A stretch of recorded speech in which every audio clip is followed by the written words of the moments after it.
نبی اکرم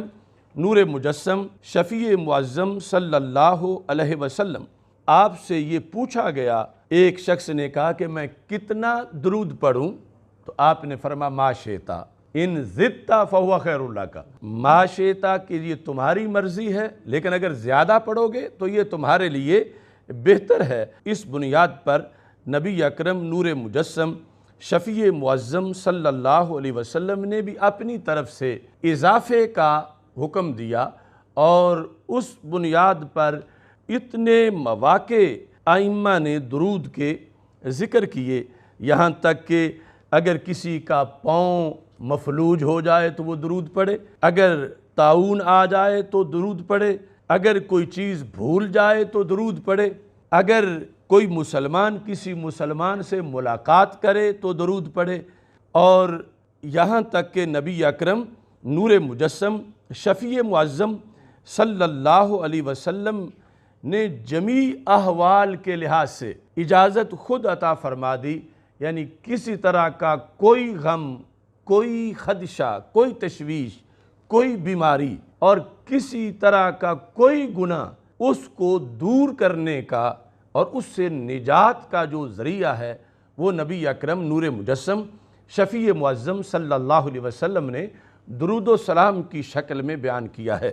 یہاں تک کہ ایک صحابی جب رسول اکرم نور مجسم شفیع معظم صلی اللہ علیہ وسلم سے انہوں نے یہ پوچھا کہ یا رسول اللہ صلی اللہ علیہ وسلم انی اکثر الصلاۃ، میں آپ پر کثرت سے درود پڑھتا ہوں، فکم اجعل لک من صلاتی، میں آپ پہ کتنا درود پڑھوں؟ آپ نے فرمایا ما شئتا۔ صحابی کہتے ہیں حضرت ابی رضی اللہ تعالیٰ عنہ قلت الربع، تو میں نے کہا کہ میں اپنے اوقات کا جو چوتھائی حصہ ہے مجموعی اوقات کا وہ درود پڑھوں گا۔ قال ما شئتا فإن زدت فهو خیر لک، کہ جتنا چاہتے ہو لیکن اگر زیادہ پڑھو گے تو تمہارے لیے بہتر ہے۔ قلت النصف، میں نے کہا کہ پھر میں اپنے اوقات کا جو آدھا حصہ ہے وہ درود و سلام پڑھوں گا۔ تو رسول اکرم صلی اللہ علیہ وسلم نے فرمایا ما شئتا فإن زدت فهو خیر لک، کہ جتنا چاہتے ہو لیکن اگر اضافہ کرو گے تو یہ تمہارے لیے بہتر ہے۔ یہ انداز بھی رسول اللہ صلی اللہ علیہ وسلم کا بڑا اہم ہے کہ جس میں اختیار بھی دیا ہے اور ترغیب بھی کی ہے، یعنی ساتھ شوق بھی دلایا ہے کہ اگرچہ میں تمہیں یہ کہہ رہا ہوں کہ جو تمہاری مرضی ہے، لیکن تمہیں اپنی مرضی اس طرف لانی چاہیے کہ جس میں تمہارا زیادہ فائدہ ہے۔ یہاں تک کہ کہتے ہیں میں نے کہا فالثلثین، کہ میں اپنے مجموعی اوقات کے 3 حصے کر کے ان میں سے جو 2 حصے ہیں مجموعی اوقات وہ میں درود و سلام پڑھوں گا۔ تو آپ نے فرمایا ما شئتا فإن زدت فهو خیر لک، اگر تم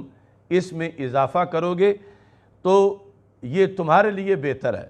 تو آخر صحابی کہنے لگے اجعل لک صلاتی کلھا، تو میں اپنے جمیع اوقات یعنی جو فرائض، نماز اور اس طرح کے باقی حاجات انسانی سے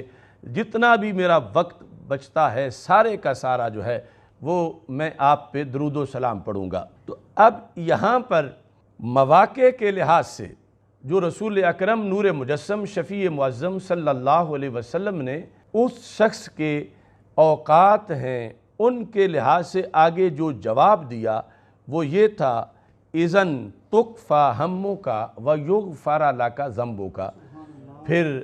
تمہارے سارے غم دور ہو جائیں گے، تمہارا ہر اندیشہ دور کر دیا جائے گا اور تمہارے گناہوں کو بخش دیا جائے گا۔